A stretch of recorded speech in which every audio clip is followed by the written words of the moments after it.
30 de abril de 2021, eu sou o professor Rogério e este é o Com Pulga Atrás da Orelha. Sejam todos bem-vindos. Ao meu lado, virtualmente, ela, a professora Michele Miller. Boa tarde, professora. Como está? Boa tarde, tudo tranquilo. Nos bastidores, por enquanto, o professor Nicolas Herculano Monteiro. Claro, digo por enquanto, pois que logo ele estará aqui conosco nos debates. Também é claro, não podemos esquecer dos nossos queridos alunos do 9º ano, que estão sempre ali nos bastidores, nos ajudando para que esta live ocorra sempre da melhor maneira possível. Bem, hoje para mim é um dia muito, mas muito emocionante mesmo, porque o tema do Holocausto me toca profundamente. Desde muito jovem, lia relatos dos sobreviventes e buscava entender como tudo aquilo aconteceu. E sempre me perguntava, até que ponto a maldade humana para reafirmar um regime político tem o direito de alterar a vida de milhões de pessoas? Como pode a crueldade humana pensar que um igual possa ser considerado uma coisa e assim ser humilhado, torturado, servir de cobaia e ser eliminado em uma câmara de gás? Por isso a pergunta que não quer calar: como alguém que passou pelos horrores do nazismo, perdeu aqueles que mais amava, pode continuar a vida depois de presenciar tudo isso? Esta e muitas respostas hoje, no Com Pulga Atrás da Orelha. O tema de hoje, Holocausto Nunca Mais. Solta a vinheta.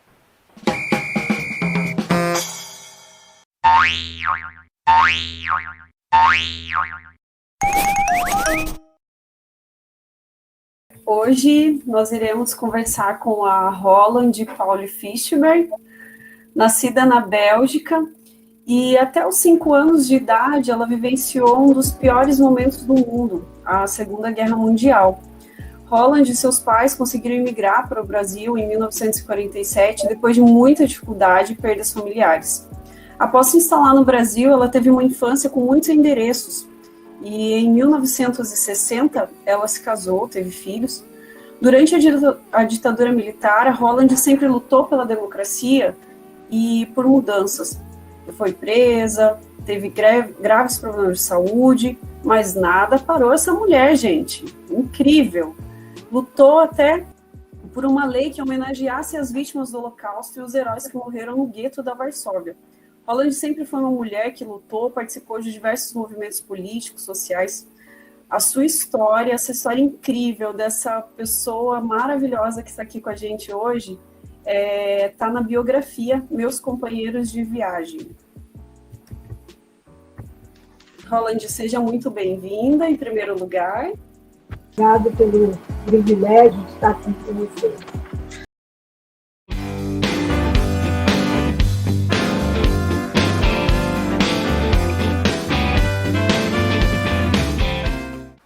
Quando nós falamos de Segunda Guerra Mundial, quando nós falamos do Holocausto propriamente dito, nós vemos em filmes, nós vemos lá em programas de televisão, os horrores do Holocausto, como ele foi, como em filmes sendo mostrado.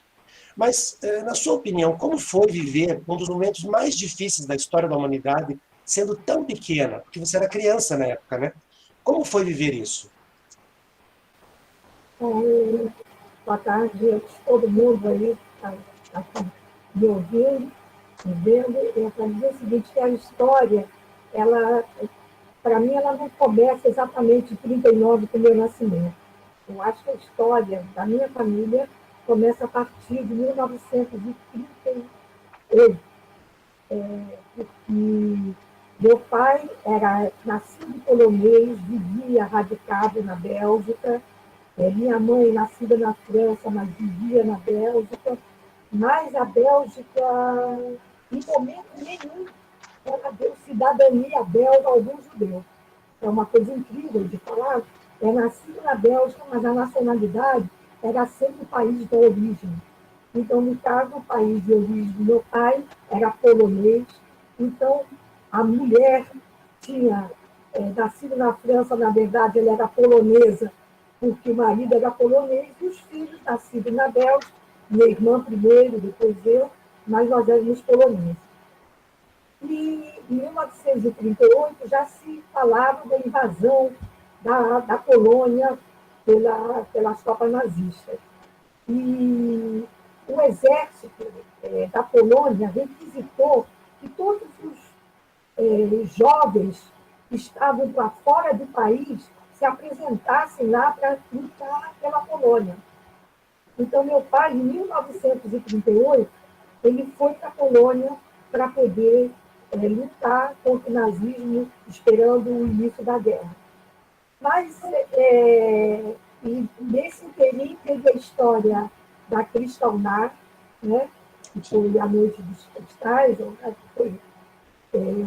e aí o mundo tomou conhecimento do que estava acontecendo realmente na Alemanha com a perseguição aos judeus na época na Alemanha.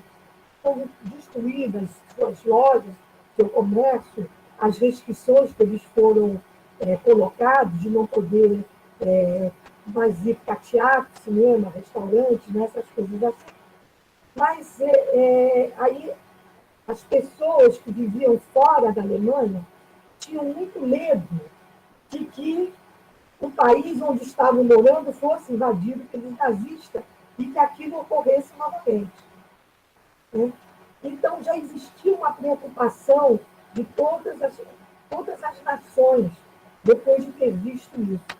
Bom, meu pai, então, enquanto estava no exército na Polônia, ele recebeu, uma ocasião, uma folga de um final de semana para passar com a família, e nessa final de semana eu fui concebida. E vinha nascer, quer dizer, já no início da guerra. A guerra, então, começou, na verdade, em setembro, com a invasão da Polônia, em setembro de 1939. O exército do qual meu pai fazia parte, ele foi vencido em 7 dias, e aí criou-se uma debandada, né? Ou se a pessoa ficasse, o soldado ficasse, ele seria um preso, quer dizer, como se fosse um prisioneiro de guerra, ou então ele ia voltar para o seu lugar.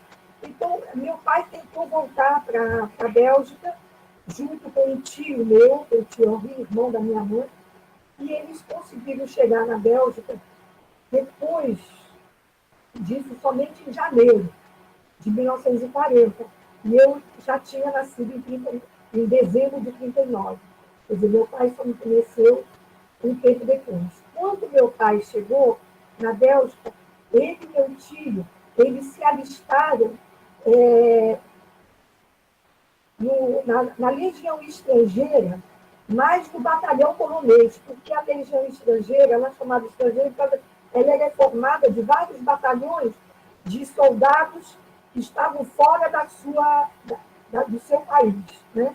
Na luta com os aliados. Então, meu pai ficou no batalhão polonês da Legião Estrangeira e foi mandado para o sul da França.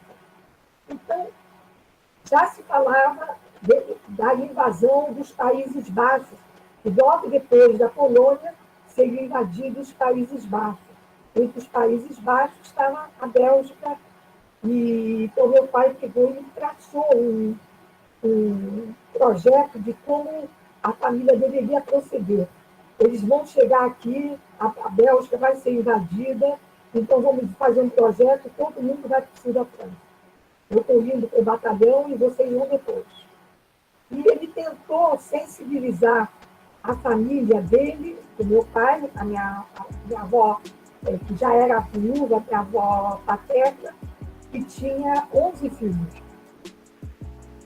Entre os filhos dela, a minha sogra teve tantos filhos, os filhos nasceram junto com um de netos, porque ela tinha gravidez junto com as noras. Então, eu tenho tios da idade da minha irmã, entre 34 e 39, nasceram alguns tios meus, e mais ou menos na mesma idade. Mas então, nesse momento, então, meu pai traçou a nossa fuga para o sul da França. Minha avó não quis ir, porque ela dizia que ela tinha os filhos dela, a maioria eram nascidos na Bélgica e estariam em segurança lá. Já do lado do meu avô materno, minha avó materna, que também eram 8 irmãos, a minha mãe tinha 8 irmãos, eles eram quase todos nascidos na França, moravam na Bélgica, mas então achavam que a França estaria com mais segurança. E assim foi traçado a nossa fuga.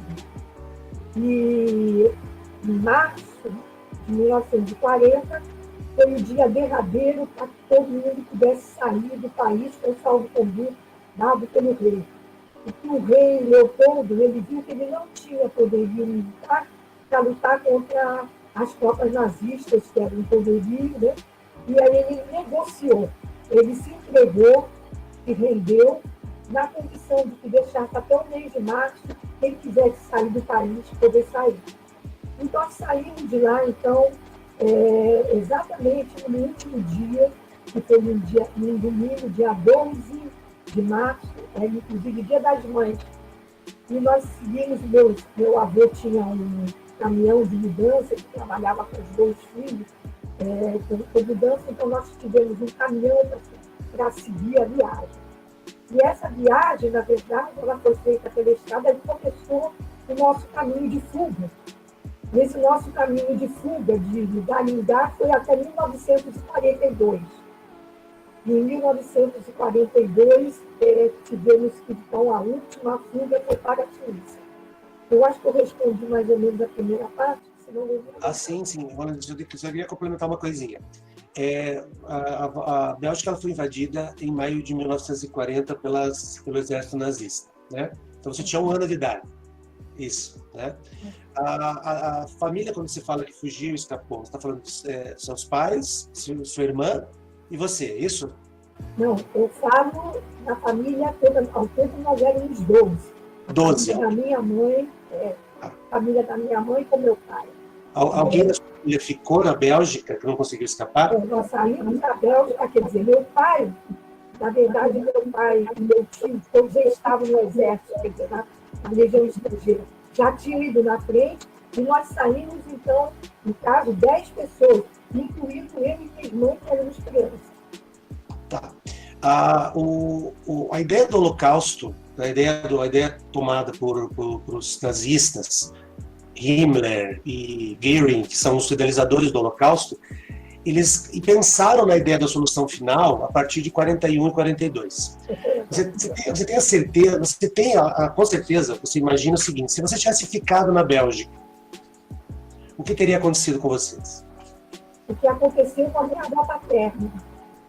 A minha avó foi levada para Auschwitz com o filho dela, Albert. Depois dela foi minha tia Sara, meu tio Simon e Jean. E desses no caso, aí minha tia Sara, desses filhos da minha avó, quer dizer, ela morreu nos fornos crematórios, ela foi logo ao chegar, ela e um filho que quis ficar na mesma fila do que ela, Albert, morreram logo ao chegar, um dia ou 2 dias depois da chegada em Auschwitz. E os outros sobreviveram, sendo que ele não chegou a... Hoje eu sei disso depois de muita pesquisa feita. Ele ficou primeiro preso num campo de triagem na Bélgica, em Bruxelas, e esse campo de triagem, como ele fazia parte da resistência, ele sabia que o caminho que eles haviam nesse campo de triagem, eles iam para Auschwitz, e já se falava, isso já foi em 43, final de 43 para 44. Ele preferiu tentar a fuga na plataforma antes de entrar naqueles comboios. Sim. Ele foi fuzilado na estação, ainda em Bruxelas. Mas ele estava na lista de quem foi para Auschwitz. Mas ele não chegou aí, a gente descobriu isso agora, depois de muita pesquisa. E os meus 2 outros tios e a minha tia que sobreviveram em termos. A minha tia sobreviveu e acabou imigrando para os Estados Unidos. Minha tia Sara faleceu faz 4 anos. E os 2 outros morreram no caminho de volta para casa com o tifo. Quer dizer, eles conseguiram sobreviver até o final da guerra e no caminho de casa, como muitos outros, eles morreram no caminho de casa. E se nós tivéssemos ficado na Bélgica, certamente teria acontecido exatamente o que aconteceu na família do meu pai. Um irmão da minha mãe, meu tio Maurício, ficou na Bélgica. E ele também foi morto em Auschwitz. E sempre quando a gente fala de crianças, você nova, teria uns 2, 3 anos, indo para o campo de Auschwitz, você encontraria o anjo da morte, que era o Mengele, né? Então a gente sempre, quando fala isso, a gente sempre imagina dessa forma. Bom, uma última pergunta, antes da professora professora Michele fazer a sua pergunta. Sempre faço essa pergunta para as pessoas que viveram na época nos países que não eram a Alemanha. Eu já fiz isso para sobreviventes também da Alemanha. O clima dos belgas frente aos judeus naquela época, o antissemitismo frequente na Europa, não era só na Alemanha. Como foi relatado para você a situação dos judeus na Bélgica pré-Segunda Guerra Mundial? Então, eu vou te explicar. A Bélgica tinha as colônias na África, né? Como belga, e tinha a exploração das minas. Os judeus eram os lapidadores das pedras. Então, a convivência com os judeus era uma convivência, vamos dizer, de uma harmonia, né, entre aspas, porque eles precisavam deles para a lapidação. Era que produzia a riqueza, no caso do reino, né? E da mesma maneira que eles também, entre aspas, toleravam os negros. Porque eu me lembro na Bélgica, isso depois da guerra, quando eu voltei depois da guerra, eu por exemplo, na Suíça, eu não tinha tido contato com negros. Na minha infância, a primeira infância, não tinha. Quando eu voltei para a Bélgica, a quantidade de negros nas ruas era muito maior.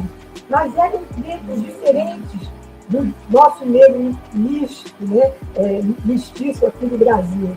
Eram negros, ou aqueles zulus que eram bem realmente pretos e altos, eles eram muito altos, e tinham a palma da mão muito rosada, a parte dos lábios muito rosada, e tinha os pirineus, que eu achava barato, porque parecia criança igual a mim. Eles andavam ali pequenininhos e eram os pirineus. E aí, quem tinha a universidade ali eram os filhos de tribos, né? Eram as pessoas, vamos dizer, que eles tinham que considerar também que era de interesse para eles na África. Mas o rei Leopoldo II, que foi antes desse rei, que foi o meu rei na época que eu vivi, ele colocou negros, inclusive, em jaula, para botar no jardim zoológico para ser visto o que é um negro. Então, a discriminação contra os judeus, contra os negros, sempre existiu na Bélgica. Tanto é que nunca judeu nenhum conseguiu uma cidadania belga. Todas as cidadanias são nascido na Bélgica húngaro, nascido na Bélgica russo, nascido na Bélgica polonês, lituano, mas nunca belga. Quer dizer, a Bélgica nunca aceitou um judeu de dar uma cidadania a um judeu. Então, assim, Roland, a gente gostaria de saber também, né, segundo o site Aventuras da História, né, que conta bastante coisas a respeito, né, de fatos históricos, a gente tem notícia de que o Hitler, né, ele cometeu suicídio, inclusive o Rogério já mencionou isso no início da palestra de hoje, levando em consideração, né, que você perdeu tantas pessoas da sua família nessa atrocidade, né, qual o seu sentimento em relação a esse genocídio, mas também ao fato do Hitler ter se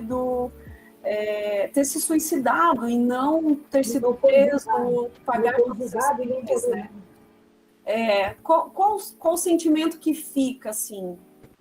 Olha, é um negócio assim, é meio complicado eu te dar essa resposta pelo seguinte, é porque eu tenho que voltar um pouco atrás. Vai ficar meio solteada a minha história. Mas o caso é o seguinte, no período que eu fui, nós conseguimos chegar na Suíça, eu não pude ficar com meus pais na Suíça, eu tive que ficar numa família, tive pais adotivos.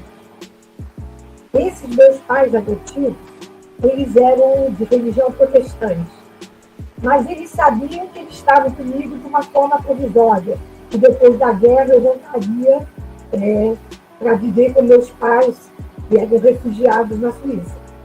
Então, ele me ensinava, inclusive aprendi a religião judaica no colo, sentada no colo dele. Porque eu ia todos os domingos na capela, onde eram feitos os cultos protestantes, e voltava para casa com aqueles prospectozinhos, contando uma historiazinha da Bíblia, e ele pegava e me contava, porque também era Velho Testamento, a diferença que existia entre essa questão, por isso os judeus festejavam, faziam o que os judeus levavam. Então, ele me mostrava a questão judaica. E outra coisa é que em 1943 começou a aparecer já documentários, cinema, como é que chama? Um tipo de um jornal falado, né?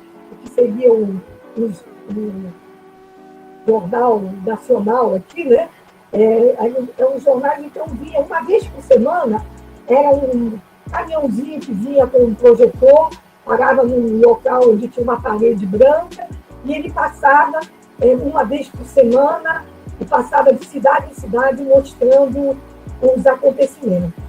E quando, em 1943, já se tinha a noção que não eram mais como é que chama, campos de trabalhos forçados, e sim eram campos já de extermínio, mas não se falava ainda das câmaras de gás.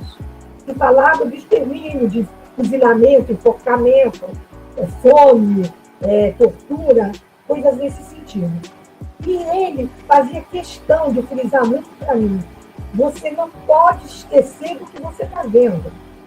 Porque isso é sua história, a história do seu povo. Você não pode deixar de ver isso. E eu não gostava de ver aquilo. Eu era criança e não queria ver. Até teve um dia que teve um jornal mostrando a Bélgica, e a Bélgica aparecia em ruínas, em cima de ruínas, quarteirões inteiros em ruínas, e aquele cinema, não era preto e branco, era ocre e marrom, né? Era uma cor assim, amarronzada, e a mim, em criança, me dava a impressão de que aquilo ali era um lugar que não tinha sol. Ali nunca teria sol. E eu sabia que depois da guerra acabar, eu teria que voltar para a Bélgica. E isso me deixava muito desesperada, porque eu não queria voltar para a Bélgica, porque eu não queria voltar para esse lugar tão destruído. Né? Mas meu papi, como eu chamava ele de papi, que era meu pai adotivo, ele, diferente do que dizem, a maioria, eu quero dizer, a maioria não são todos, mas a maioria dos judeus que passaram pelos campos de concentração, passaram pelo Holocausto, que passaram, tiveram perdas e tudo, costumam usar a palavra da seguinte maneira: não perdoar e não esquecer. Usam a palavra nunca perdoar, nunca esquecer.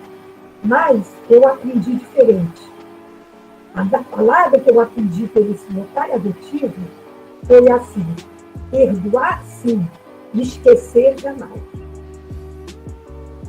Então, o meu ponto de vista, talvez eu tenha sido criança naquela época e não tenha sofrido os horrores do que foi quem esteve no campo de concentração e foi tatuado no braço e teve que enterrar mortos. Eu quero dizer o seguinte, que pode ser que eles tenham, até justifique eles dizerem isso, mas não foi esse o ensinamento que eu tive. Então, com relação a Hitler, eu acho que ele deveria ter sido julgado, ele deveria ter sido condenado, deveria ter sofrido pelo menos uma parte dos horrores que se passou.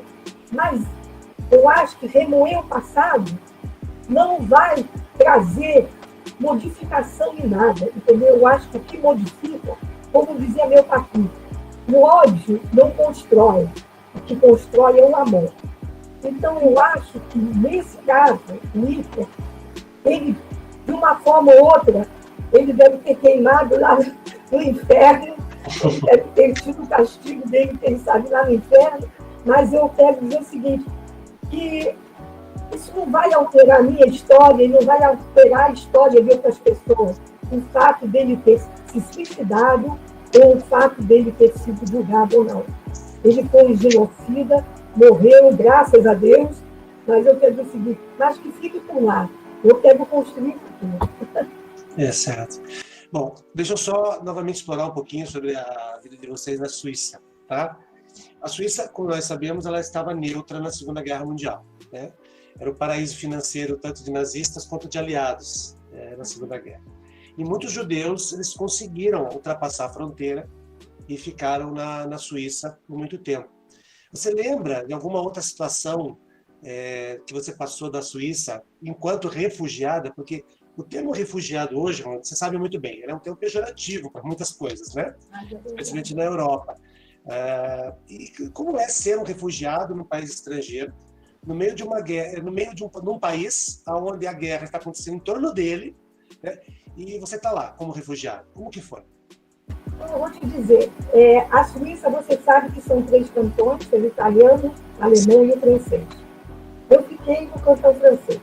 A gente chegou pelo lado da França. Nós atravessamos os Alpes a pé, em pleno inverno. A gente levou 3 noites e 2 dias para a gente poder chegar na Suíça. Ele se perdeu, mas tudo bem. Chegando na Suíça, fomos recolhidos e colocados numa triagem em campos de refugiados. Então, meu avô tinha, na época, 70 anos, quando ele foi com a gente, de uso, minha avó já tinha morrido, ele foi com a gente, ele foi colocado num campo onde só tinha pessoas de idade. Era um tipo de um asilo de idoso, mais ou menos isso, onde meu avô ficou. As minhas tias foram colocados em campos de refugiados italianos. E eles tinham os mesmos procedimentos nazistas e fascistas que tinham na Alemanha, mesmo na Suíça. Então, comandante, na Suíça, quem passou pelos campos de refugiados, tanto alemães como italianos, passou muito, vamos dizer, muito sofrimento. Você ficou em campo de refugiado? E existia, inclusive, os próprios alemães radicados na Suíça, que não eram nazistas, faziam questão de não falar alemão, porque sabiam que todos os alemães, mesmo na Bélgica, mesmo na Suíça, os alemães eram discriminados pelos franceses. É estranho, né? A pergunta que você falou de campos, vocês ficaram em campos de refugiados? Primeiramente, nós ficamos num campo de Champéry, que foi o campo que minha mãe ficou, minha outra tia, e eu e meu irmão. E passávamos por necessidade, o comandante do campo era espanhol, e ele andava com 2 Doberman, que era uma coisa incrível, e que ele queria aquele campo de refugiados limpo, que nem sei o quê. Uma vez ele encontrou um papel de chocolate no chão, ele queria saber como é que aquele chocolate tinha chegado naquele campo, e ele botou todo mundo em pé. Eu só me lembro no colo da minha mãe e minha irmã do lado, ele botou todo mundo em pé no refeitório, e os cachorros cheirando um por um, para ver se identificava de quem tinha sido o papel de chocolate. Ou seja, os campos de refugiados não tinha aquecimento, não tinha agasalho, não tinha nada. Mas tinha uma assistência que vinha pela Cruz Vermelha. E a Cruz Vermelha Internacional, então, na Suíça, começou a retirar as crianças que estavam nos campos de refugiados e colocar elas em famílias. Foi assim que a minha irmã foi para uma família e eu fui para outra família. Agora entendi. Então, por isso que é essa ligação que eu queria pensar com você, que você falou que tinha para a família. Né? A gente teve, e tivemos no sul da França também campos de refugiados. E os seus pais, eles ficaram nos campos até quando? Nós ficamos até 42, quer dizer, até o final de 41, ficamos num campo de refugiados, que chama Villeneuve-Rivière, que é perto de Segodin, que ele chama Haute-Garonne, que é a parte da França, e até o moinho, que era um moinho antigo, desativado, e então, até que esse moinho foi desativado porque não tinha mais verba, não recebia subsídio do governo, aí encaminhou as pessoas para outros campos. Mas meu avô conseguiu alugar uma casa em Villeneuve-Rivière e nós ficamos lá. Minha avó estava muito doente e a gente conseguiu ficar, então, fora dos campos, trabalhando na lavoura, com essas mulheres que trabalhavam. Ninguém sabia dos que éramos judeus. Então, o sofrimento era... O prefeito nos ajudou muito, e o pároco da cidade, meu pároco da cidade, sabia que nós éramos judeus.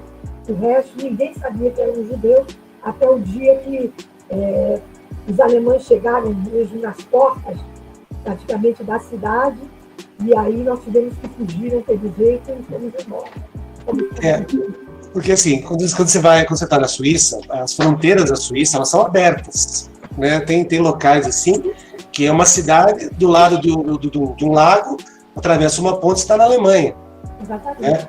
Então, é meio estranho, às vezes, você olhar, falar isso assim, nossa, em volta de todo o país você tem guerra, né? Você está com guerra. É bastante estranho, realmente, né? Mas uma das coisas assim, que também eu fico bastante questionando essa situação, você falou que você não podia falar a língua belga dentro da Suíça. Não, a língua alemã. A língua alemã. Na Suíça, as pessoas que moravam na parte da Suíça francesa, sim. Mesmo sendo alemães, eles faziam questão de falar francês. Tinha que falar. Porque não tinha como. Porque a posição, tanto a Áustria como a Alemanha, e a Suíça alemã, era muito próxima, né? Então, os pensamentos eram muito idênticos, né? Eu acho que o nazismo subiu na cabeça também dos suíços e alemães. Entendi. Então, a gente vai dar início ao segundo bloco agora.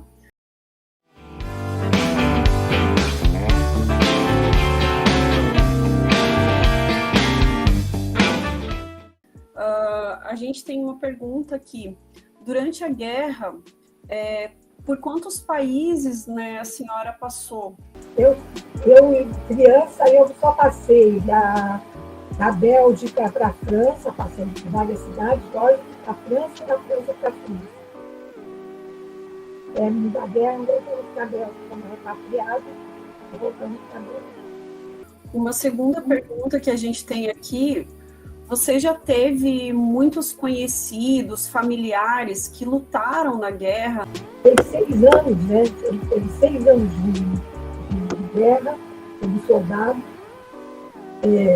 Com meu pai, meu tio, meus 2 outros tios que já estavam no exército francês, quer dizer, no batalhão francês da Legião Estrangeira, e como eram judeus, foram mandados para a Áustria. Meu pai teve a sorte de, o comandante dele, quando recebeu, ele tinha muita amizade com meu pai era barbeiro, ele fazia a barba do comandante. Então, era muito próximo do comandante, o comandante conversava muito com ele.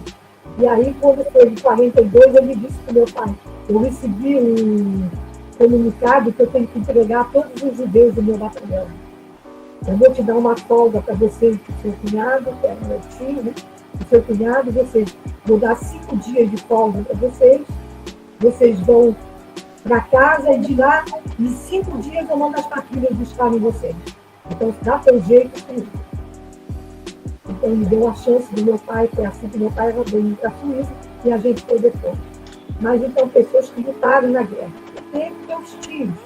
Tanto o Jean, esse que morreu na plataforma, ele fazia parte da resistência da Bélgica, e tive meu outro tio, Maurice, que ele lutava também a resistência da França.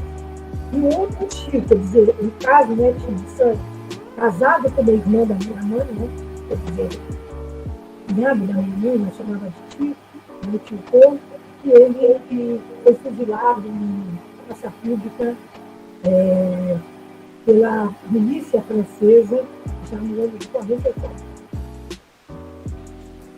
Quando eles estavam também em campo de refugiados, mas eles moravam num hotel, muitos hotéis abrigam para colocar refugiados. E eles moravam no hotel e meu filho trabalhava.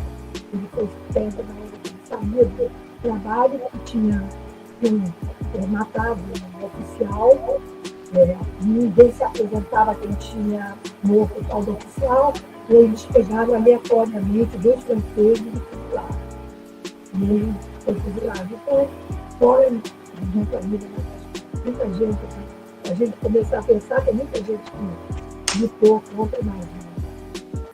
Uma outra pergunta aqui, assim, depois de tudo que você vivenciou, tudo que você passou, né?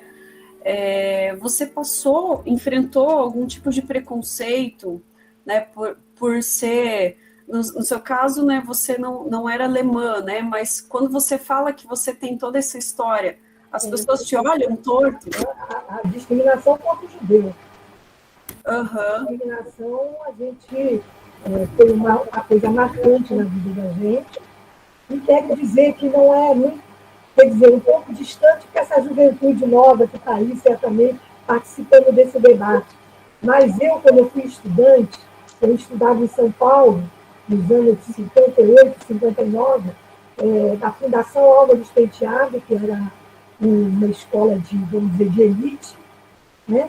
E eu estudava lá e eu tinha uma professora que dava aula de genética e eu fazia contabilidade. Inclusive, a genética era uma matéria que nem tinha nada a ver com o meu estudo. Mas ela dizia categoricamente: judeu na minha mão não passa. Pode estudar, pode fazer o que quiser, na minha mão judeu não passa. E ela denunciei, eu já naquela época jovem, militante política, eu denunciei, fui para a televisão, fiz o que eu podia para denunciar essa professora Raí, e no final ela tinha estabilidade, porque tinha um negócio que quando a pessoa teve estabilidade no emprego, depois que tinha 10 anos de emprego, não podia ser mandado embora, então ela tinha essa estabilidade e não podia ser mandada embora lá do Álvares Penteado. A mulher ficou lá e eu não consegui me formar por causa da genética. É muito triste, né, saber que as pessoas, assim, olham muitas vezes, né, para as crenças, né, para as ideologias, né, e agem com esse preconceito, né. O Rogério, a gente sempre está conversando e ele fala que ainda hoje, né, existem os chamados neonazistas e é inacreditável, né. Pegando esse gancho, né, o aluno colocou assim: eu tenho apenas 13 anos e ainda não tenho conhecimento suficiente ou maturidade para entender algo tão cruel. A senhora já viu algum filme ou documentário que consiga representar pelo menos um pouco do que realmente foi o Holocausto? Porque eu acredito assim que, por mais realista que seja um filme, eu acho que não chega perto, né, do que foi realmente essa atrocidade. Eu quero dizer o seguinte, que eu sou uma das pessoas que nunca teve coragem de fazer uma viagem até Auschwitz. Eu nunca tive.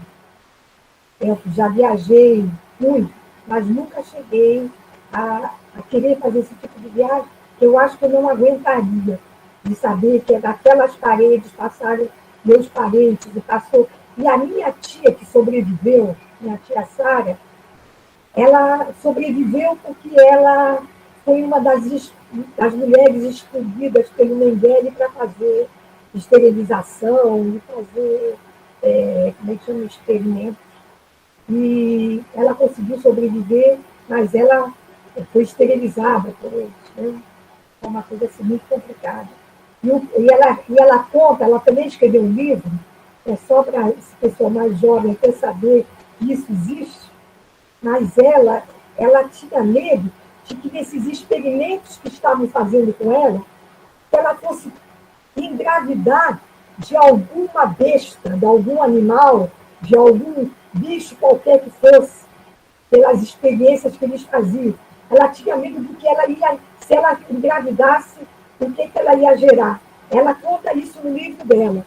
Mas ela conta depois que ela se deu conta, mas isso depois, no momento, a pessoa não percebe.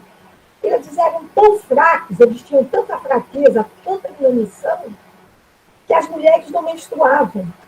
Então, não tinha condição dela engravidar nunca. E não ovulavam, né? Então, esse pensamento que ela tinha de ter medo dela ter um bicho ou alguma coisa assim, era uma coisa infundada, porque ela, na verdade, mas isso só depois, né, de muitos anos é que aconteceu dela se dar conta disso. Então, mas eu acho que as crianças foram muito sacrificadas.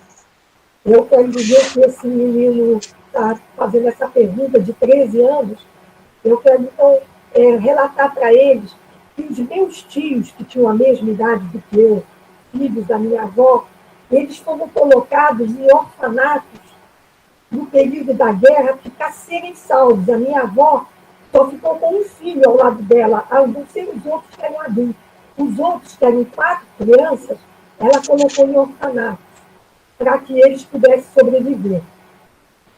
E só que eles já não tinham pai. A mãe morreu em Auschwitz, eles ficaram órfãos, crianças órfãs. E logo depois da guerra, meu pai tinha, ainda meu tio Júlio, que também tinha 8 filhos, não tinha condições econômicas de poder assumir essas crianças. E essas crianças foram adotadas por famílias canadenses.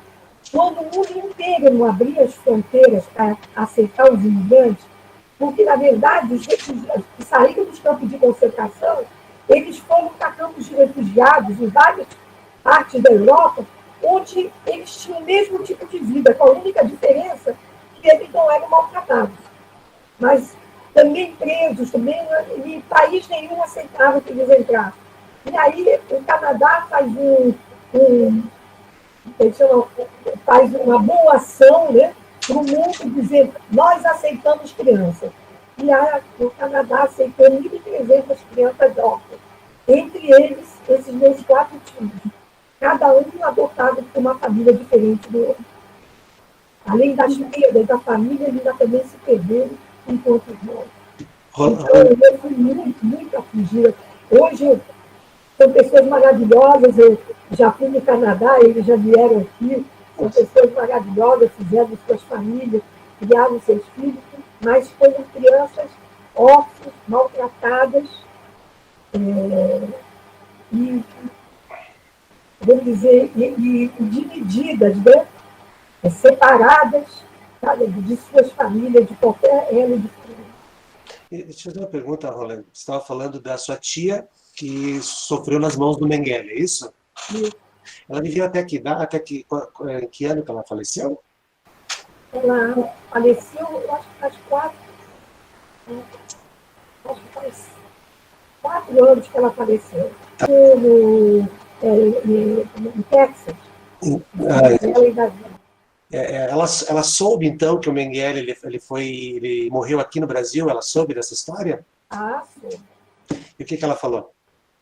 Não tinha tanto contato com ela, mas para poder saber, porque ela era a irmã mais, depois de meu pai, era ela. Era Sim. a irmã mais velha. Eu não tive contato com a minha tia Sara depois dela ir para os Estados Unidos. Entendi. Eu tive com ela, com a tia Sara, ainda na Bélgica. Eu não tive esse contato com ela. Tive contato com o filho, que o filho dela veio para cá. Você comentou também sobre os campos de concentração, né? Que a gente até já tinha conversado anteriormente, né, no WhatsApp. Eu perguntei para a senhora a respeito da diferença, né? E era uma situação muito complicada, muito cruel, mesmo não tendo sido um campo de execução, né? Mas era muita crueldade que acontecia ali também. E a gente tem a seguinte pergunta: o que mantinha a chama da esperança acesa naquelas condições tão precárias? Olha, eu quero dizer o seguinte, a gente vê, para esse pessoal mais jovem, eu vou citar a Anne Frank. Né? A Anne Frank, ela viu o sol por meio de uma janela de um sótão, mas de uma claraboia. Mas ela tinha esperança, né? Eu acho que a esperança é uma coisa que vive, eu acho que dentro de cada um. Eu acho que as pessoas pensam de forma diferente. Tem um gozado que foi encontrado pedaços de papel escrito por crianças nos campos de concentração, pedaços de papel escritos de frases que crianças escreveram. E teve uma criança que escreveu, isso nem foi nos campos de concentração, foi no gueto de Varsóvia. E a criança, a menina, foi uma menina, eu acho que escreveu, ela disse assim: hoje está tudo preto na minha volta, mas amanhã vai ser melhor. Então, eu acho que o pensamento era esse. As pessoas mesmo no fim, mas sempre tinham esperança que alguma coisa ia acontecer, que alguma melhora viria. Né? Pegando o gancho aí também, né, de toda essa questão, a gente tem uma pergunta assim: de que maneira essa experiência de vida te afetou psicologicamente, né? Como que ficou o seu psicológico, porque você passou por vários lares adotivos também, né? Como que ficou o seu psicológico depois, né? Apesar de você ser muito pequena, mas eu acho que marca, né? Não tem como. Eu carreguei e carrego pela minha vida. Eu acho que são as perdas, né? As separações, as coisas piores da minha vida foram os vários rompimentos, né? As várias separações que eu fui primitiva. Quer dizer, primeiro fui tirada da minha mãe, fui para uma casa de pais adotivos, aí eu fico 3 anos na casa desses pais adotivos, aí meus pais vêm me buscar, aí vou para a Bélgica, começa a criar um vínculo de amizade com pessoas, aí meus pais vêm para o Brasil, chegando aqui no Brasil, primeiro Rio de Janeiro, Niterói, depois volta para o Rio, vai para São Paulo, né? E eu tive vários rompimentos. Mas como criança, eu criei uma defesa. Né? Quando eu cheguei em Niterói, e eu fiz minhas primeiras amizades em Niterói, e eu fiquei ali, e teve um momento então que a gente primeiro morou 2 casais na casa, porque não tinha ainda condição econômica de ter uma casa sozinha. Quando finalmente meus pais puderam ter uma casa sozinhos, e eu e minha irmã temos um quarto para nós duas, eu disse assim: este é meu lugar, eu daqui não vou sair. Eu pensei comigo. E fiz as minhas amizades, e aquelas mães de minhas amigas, que eu chamava de tia, eu chamava como se elas fossem minha família. Mesmo meus pais saindo de Niterói, indo para o Rio, indo para São Paulo, eu nunca deixei de voltar para as minhas amigas em Niterói. Eu tenho uma amiga de 73 anos, que eu estou contando, desde que eu cheguei no Brasil, nós somos amigas. Né? Então, eu acho que o nome dela é Edna, ela deve estar até ouvindo isso. Mas, como Valdir, como Ítala, são amigos de 70 anos. Foi onde eu criei, eu mesmo fiquei nas raízes. Quer dizer, Niterói, e no momento adulta que eu pude escolher, eu voltei para Niterói. Então, tive 2 filhos em São Paulo e 2 nasceram em Niterói, estou aqui até hoje. Hoje sou cidadã niteroense, que eu ganhei esse título. Eu tenho o maior orgulho, porque fui eu que escolhi esse lugar. Eu acho que a própria criança, ela procura a sua defesa, né? Eu acho que eu procurei a minha defesa, foi criando como Niterói o meu chão. Roland, uma aluna que está fazendo uma pergunta sobre Simão Wiesenthal, que ele falava que não existiam campos de concentração na Alemanha. Mas eu queria pegar esse gancho para fazer uma pergunta para você. Hoje, existem muitos negacionistas do Holocausto. Isso, apesar de documentos escritos, apesar de fotos, filmagens, apesar dos sobreviventes estarem por aí, existe a ideia ainda de que o Holocausto não existiu. Na verdade, muitos negacionistas brasileiros afirmam isso, livros escritos e tal. Houve, na verdade, um genocídio alemão e não judeu. O que você tem a comentar sobre isso? Eu vou dizer o seguinte, que existe, eu acho, documentos que comprovam que isso existiu, que é inegável. Não adianta a pessoa dizer que não existiu, que existiu. E eu acho que é o papel, eu acho que de todo sobrevivente, e eu me considero como sobrevivente, com essa missão, de chegar em todas as oportunidades possíveis, como é hoje, essa oportunidade que vocês me deram, de eu poder mandar o meu recado, né? De eu poder dizer que essas coisas existiram, a discriminação existe sim, não é somente contra o judeu, é contra o cigano, é contra o homossexual, é contra o negro, e nada pode ser construído realmente em cima de qualquer discriminação. Então, eu acho que as pessoas têm essa oportunidade de poder escutar uma pessoa, porque quer dizer que muitos sobreviventes já não estão mais aqui. Eu estou com 81 anos, eu era criança na época, né? Então, os mais velhos do que eu já se foram embora, né? Então, para esses jovens que estão me assistindo aqui, eles estão tendo uma oportunidade, quem sabe, de não ter outra, valorizando as coisas como minha mãe fazia. Minha mãe valorizava muitas coisas, eles guardarem isso na lembrança de que eles tiveram a oportunidade de conversar, de falar com uma sobrevivente, e que essa sobrevivente diz: o Holocausto existiu sim, não é mentira, ele existiu e maltratou muito, e coisas iguais não podem ser repetidas. E é estranho você ter que falar isso, né? Estamos em 2021 e você tem que falar isso. Existiu mesmo, sabe? Uma coisa... Steven Spielberg, o cineasta americano, ele fez um projeto muito bonito, um projeto Shoah, resgatando, então, essas experiências dos sobreviventes, gravando essas experiências. Então, o site fundado por ele traz essas experiências. Aqui no Brasil, nós também temos esse projeto. Aqui em Curitiba, nós estávamos conversando antes de entrar na live, que você participou do projeto aqui em Curitiba, no Museu do Holocausto. E já tem outro projeto que eu vou participar agora, que é também o pessoal de Curitiba, a moça se chama Renata, é um projeto independente, e eles também estão vão fazer um documentário com sobreviventes do Holocausto. E é importante, como você falou, os sobreviventes hoje continuarem falando e mostrando o que aconteceu, né? Bom, tem mais uma perguntinha e mais relacionada à minha área como professor de história, né? Bom, chegou um momento que aqui no Brasil você começou a estudar, ir para uma escola, né?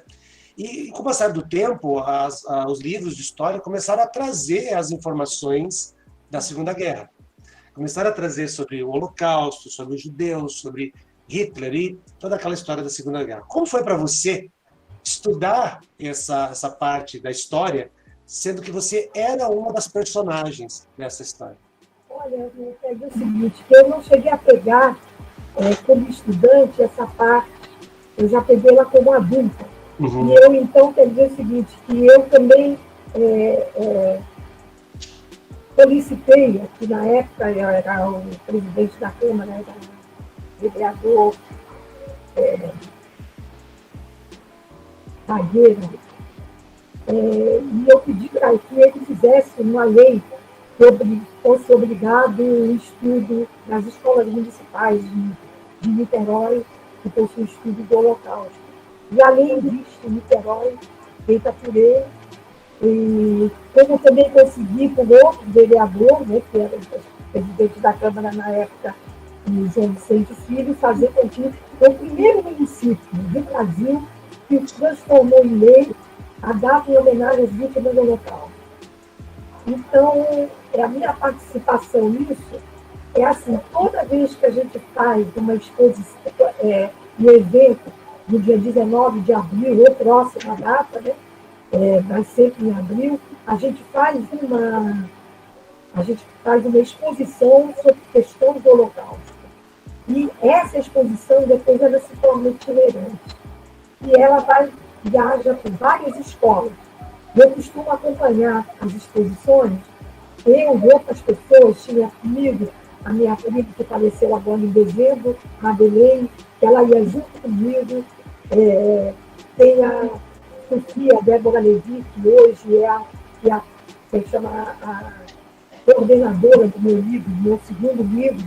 Ela também faz esse tipo de palestra. Tinha o Alexander Lax, que também já faleceu, que fazia esse tipo de palestra. E a gente vai em escolas, não só na rede municipal, como rede estadual e até particular. Já fui em várias escolas. E aí eu acho que esse que é o papel, é ajudar a desenvolver até a matéria. No momento que a gente leva uma exposição, a gente consegue fazer com que os próprios alunos até possam desenvolver eles mesmos uma outra exposição, alguma coisa assim.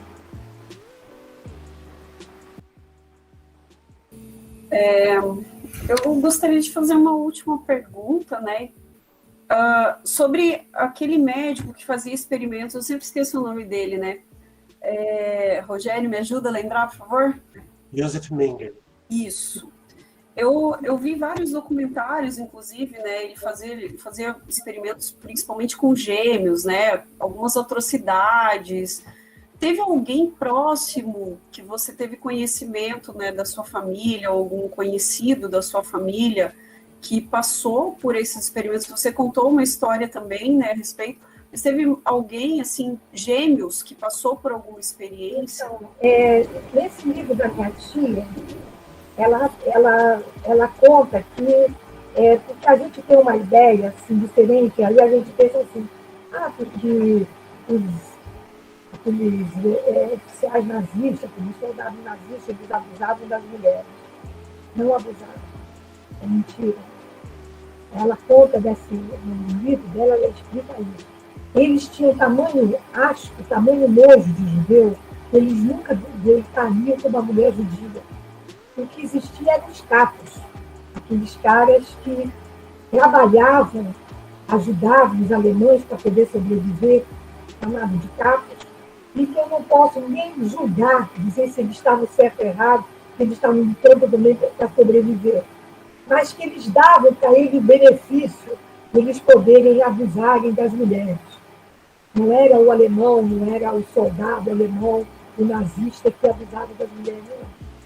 Assim, que ela conta no livro dela. E aí ela diz que numa dessas teve uma mulher que engravidou de gêmeos. Uma moça engravidou de gêmeos. Recém-chegada, ela engravidou logo, e então eles começaram a tratar ela com o bom do melhor para ela chegar até o quinto mês da gestação. Quando chegou no quinto mês da gestação, eles provocaram a morte dela, a propósito, para poder fazer experimentos com essas crianças. A gente tem mais uma pergunta ali, né? Teve algum momento, Roland, que você chegou muito perto, assim, de ser pega pelos nazistas, né? Você foi para campos de refugiado. Quando vocês iam para esses campos de refugiados, vocês eram levados pelos nazistas também, como nos campos de execução? Ou teve algum momento, assim, que a sua família... Os refugiados, não havia isso. Eu quero contar a história um pouquinho da Madeleine, a minha prima, que fazia comigo sempre essas palestras que ela fazia comigo, a Madeleine, que também tem o depoimento dela ali no Museu do Local, que é em Curitiba, Madeleine Mancinho, faleceu em dezembro. E a Madeleine, ela foi uma criança, a mãe dela era polonesa, o pai era polonês, e o pai foi ferido de guerra, e ele perdeu um dedo do pé, teve gangrena no pé, e ele ficou hospitalizado durante 2 anos e pouco, ficou hospitalizado. E minha tia era recém-chegada da Polônia, e ela não falava uma palavra de francês. Então ela teve que ficar escondida no período da guerra contra a Bélgica, no porão, ajudava pessoas, e colocou a Madeleine no orfanato. Então, quer dizer o seguinte, o primeiro orfanato que a Madeleine ficou era um padre que pegava as crianças judias. Uma das freiras descobriu que as crianças eram judias e ela denunciou para a Gestapo. Aí a Gestapo veio lá para pegar as crianças. Mas o intuito não era pegar as crianças, era pegar os pais. Olha, estamos com teu filho, vem aqui. Quando os pais chegaram, quer dizer, o filho era vamos dizer, era isca, né? E a Madeleine foi pega pela primeira vez, e foi pega pela Gestapo, que esteve lá. Minha tia não podia buscar, e foi uma vizinha se prontificou, uma vizinha belga. Eu vou buscar, vou dizer que ela é minha filha. E ela foi, chegou, essa é tua mãe? E ela respondeu, é minha mãe. Foi assim que a Madeleine se salvou a primeira vez. A segunda vez, ela ficou com uma família de camponeses. Um dos funcionários, trabalhadores camponeses que trabalhavam naquela fazenda, descobriu que a criança judia para ganhar dinheiro e tudo, ele foi lá e denunciou para a Gestapo. Pegaram a Madeleine novamente. A Madeleine novamente foi pega pela Gestapo. Aí, nesse momento, rasparam a cabeça dela toda. Ela tinha tranças compridas, rasparam a cabeça dela toda. E, novamente, a mesma pessoa foi lá. Ela é minha filha. O documento que era belga, que era ali. E quando a Madeleine era loura, ela passava muito a terceira dela. E ela conseguiu se salvar pela segunda vez. Quer dizer, que tinham pessoas que denunciavam da mesma maneira que teve muita gente solidária. Eu acho que nós, a nossa família, sobreviveu até chegar na Suíça justamente pela solidariedade de várias e várias famílias que nos ajudaram, nos esconderam e fizeram algum trabalho arriscado para nos salvar. Mas também tinham aqueles que, por algum dinheiro, denunciaram. Ok, eu gostaria só de complementar duas perguntas minhas e daí nós vamos para o encerramento. Atualmente, a sua família hoje, né? Acho que todos os sobreviventes do Holocausto, eles têm, todos nós temos, mas os sobreviventes do Holocausto, em relação à família, eles têm um carinho todo especial e aquela coisa do sobrevivente mesmo, né? Como é a sua família hoje? Quantos filhos você tem? Como que é? Bom, eu casei em 1960, tive 4 filhos, 2 de São Paulo, 2 de Niterói, do meu primeiro marido. Em 75, separei do meu marido, que na época foi, inclusive, fui presa. Depois de 3, 4 anos, eu voltei a me casar novamente, eu não tive filhos com o segundo marido. E hoje eu tenho 5 netos e tenho uma bisneta. Nossa, que lindo. E ela falou que ela foi presa durante o regime militar. Também ela tem. Nós vamos explorar, Rolando, ainda mais um tempo, outro projeto, outro tema que nós tivemos sobre regime militar, pode ter certeza, porque você vai ter muito mais histórias para contar.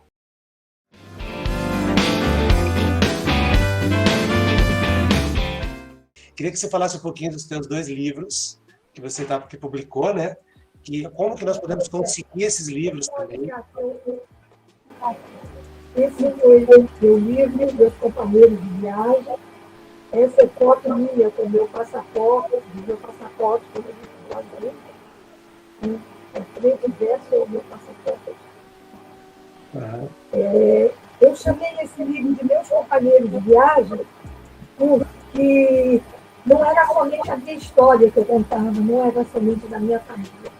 Eu fui pegando muitas histórias que me tocaram durante a vida, de pessoas próximas e tudo, e fui colocando no livro. E esse livro daqui, eu levei ele até a Constituinte. Eu terminei na Constituinte, que era para mostrar, porque eu acho que a imigração é uma coisa muito discutida. É outro assunto que eu gosto muito de desenvolver, a questão da imigração. A imigração não é você chegar num país e você mudou e acabou. Não é assim. A imigração é uma coisa muito lenta e demorada até a pessoa conseguir se fincar naquele país. Tanto é de tantas experiências do meu pai de ir para um lugar para outro com a gente, porque ele não conseguia se estabilizar, né? Se estabelecer economicamente. Então, é uma questão muito longa essa questão de migração. E aí eu não queria deixar de colocar nesse livro aqui, na parte da imigração, e mostrando que o imigrante, quando ele se considera realmente daquele país. Eu fiz a minha naturalização por livre e espontânea vontade. Eu quis ser brasileiro. Primeiro porque a Bélgica nunca me reconheceu como belga. Nem conheço a Polônia. Nem sei. Eu era polonesa e na época da ditadura, ainda inclusive me causando dificuldade. Porque por que você nasceu na Bélgica e nacionalidade polonesa? Porque é um país comunista, por causa disso, era uma questão. Então, eu me naturalizei brasileira. No momento que eu me naturalizei brasileira, eu achei que eu devia fazer parte de toda a história desse país como uma brasileira, como uma pessoa nata aqui, que nasceu aqui e escolheu esse país. Então, eu não nasci aqui por acaso, eu escolhi esse país. Então, eu acho que eu tenho o direito de estar por ele. Então, eu acho que essa minha segunda parte desse meu livro fala justamente das minhas lutas sociais e políticas dentro do país que eu adotei como meu. Agora eu estou fazendo o segundo livro, porque nesse primeiro livro foi muito em cima das memórias da minha mãe. E muitos fatos contados por ela, realmente os fatos aconteceram. Mas não naquele momento, naquela circunstância, e teve um motivo para acontecer aquilo, e que eu fui pesquisar. E aí eu voltei às minhas origens, eu fui procurar todos os lugares, eu fui pela fronteira na Suíça que eu passei, onde foi meu campo de refugiados, no sul da França, eu viajei todos esses lugares, onde meu tio foi fuzilado em praça pública, eu só não tenho coragem de ir para alto. O resto, eu fiz tudo e consegui levantar. Mas eu queria só falar, voltando somente à questão de que eu voltei a Villeneuve da Rivière. Quando eu cheguei lá em Villeneuve da Rivière, eu fui com um escritor, ele é escritor italiano, mas radicado na França, Franklin Procede, uma coisa assim. E ele fez um livro sobre os judeus que viviam na região ali onde eu estava e que foram pegos e levados como tipo um arrastão em 1942 e foram levados para a Roma. E ele fez esse livro que ia ser inaugurado. É um monumento em homenagem a eles e a meu tio, que tinha sido fuzilado. E as minhas primas lá de Paris me ligaram, você queria tanto voltar para a Villeneuve, nós estamos indo lá para a inauguração do monumento em homenagem a meu pai. Vamos juntos. E aí eu fui. Então, no caminho, para chegar lá nessa cidade, que é a Alice Levesque, ela passava por Villeneuve da Rivière. Então, o Frank fez questão de entrar na cidade, entrar comigo e voltar. Foi assim, uma gentileza excepcional. E nós fomos até a prefeitura.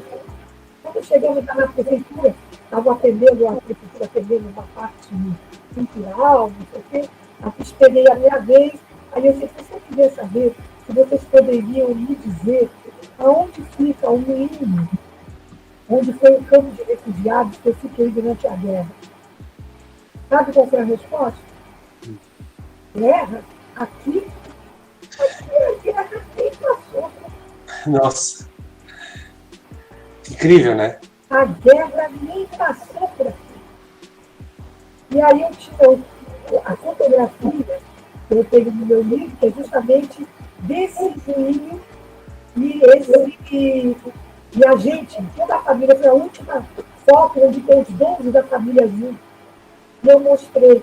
Aí na hora que eu falei assim, eu tenho uma fotografia que está no meu pendrive, você pode abrir essa fotografia para mim? Aí a moça disse, pode. E o computador dela era um desses computadores de tela muito grande, aquela fotografia imensa na tela, quando ela olhou aquilo, eu nem se assustou. Aí começou a aparecer gente. E não chegou a ser o prefeito, porque eu acho que o prefeito não estava, mas um secretário lá, e esteve lá presente, pediu se ele podia copiar aquela foto. Eles conseguiram identificar um moinho e eu fui até o moinho. E tem mais, e consegui lá o atestado de óbito da minha avó. E o mais curioso de tudo foi que eles lembraram lá que tinha uma senhorinha que ela viveu muitos anos lá e ela conhecia toda a história da cidade. E se eu podia esperar 10 minutos que eles iam buscar ela. Ali trouxeram essa senhora. Olha a coincidência das coisas. Imaginem que a casa alugada, que meu avô alugou, que a gente morava, era da família dela. Nossa. Ela lembrava que ela era criança, ela é mais nova do que eu. Ela era criança e ela era órfã, criada pelo irmão e uma cunhada, né? O irmão mais velho e a cunhada. E a cunhada era muito amiga das minhas tias, as minhas duas tias solteiras que viveram lá. Então, no dia que a minha tia foi embora, a gente já andando no caminho da fuga, minha tia Madeleine voltou até a casa dessa senhorinha, lembra da história? E disse assim, nós estamos indo embora, eu estou te entregando a chave. Foi a única pessoa que sabia que nós tínhamos saído em fuga porque ela entregou a chave da casa. Então, a senhorinha me lembrou essa história, que eu achei maravilhosa. Maravilhosa mesmo. E ele existe até hoje. Eu quero dizer que o moinho, ele começou a construção dele no ano de 1350 e ele terminou a construção até uma parte de pedra e teve uma parte construída em alvenaria no ano de 1530. Ele terminou. E ele existe até hoje. Hoje é uma família, mas ele é tombado. E ele está exatamente igual como está nas fotos daquele moinho que nós fizemos em 1940, quando nós estivemos lá. E eu só queria saber, como que nós podemos adquirir o livro? Estou curioso para ler a história. E agora, então, estou fazendo um segundo livro em homenagem ao moinho. Eu quero ver. Eu estou colocando o nome de moinho. Agora. Teve uma pessoa que, inclusive, está fazendo prefácio do meu livro e disse assim para mim, eu acho que moinho não era um bom nome para você, porque eu lembro do moinho do Cartola, que sim, a música. Ele trocida, né? E, na verdade, ele mói. Né? Aí eu falei assim, mas o meu moinho é outro. O meu moinho, ele precisa do ar para girar, ele renova na água. Eu sou uma pessoa que gosto de renovar. Nossa, maravilhoso. Eu acho que o nome do livro, moinho, é mais em homenagem ao próprio moinho e também na concepção que eu tenho de vida. Né? Maravilhoso. Michele, mais alguma pergunta? A Letícia perguntou o nome do livro. O primeiro livro, que é a biografia, né, a história da sua família, é Companheiros de Viagem, né? Esse meu primeiro livro ficou esgotado. Eu, ultimamente, mandei fazer mais 50 volumes e eu tenho alguns em casa. Se uma pessoa quiser, tem que pegar o site ali com vocês, o WhatsApp, eu posso enviar. E o outro está pronto. Eu acho que talvez em setembro, aqui no Rio de Janeiro, a gente vai também inaugurar, eu acho que em setembro, o Museu do Holocausto. Nossa. Aqui no Rio de Janeiro.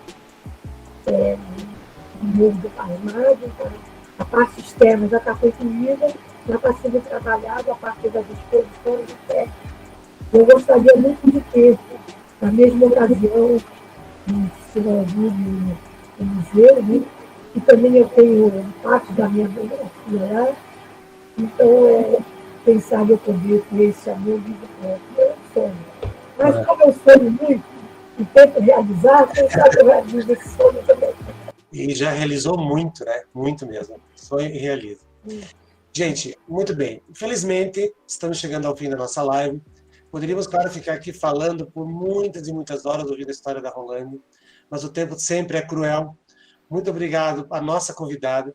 Tenho certeza que muitos vão sair daqui pensando sobre suas próprias vidas e, claro, também muito emocionados. Tá? Muito obrigado, Rolândia. Esta live, então, gente, foi a nossa singela homenagem aos mais de 6 milhões que não conseguiram. Até a próxima. O local. Nunca, nunca mais. Não, não mesmo.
Alô, pessoal, você que chegou até aqui, não se esqueça, se inscreva nos nossos canais, hein? Um abraço!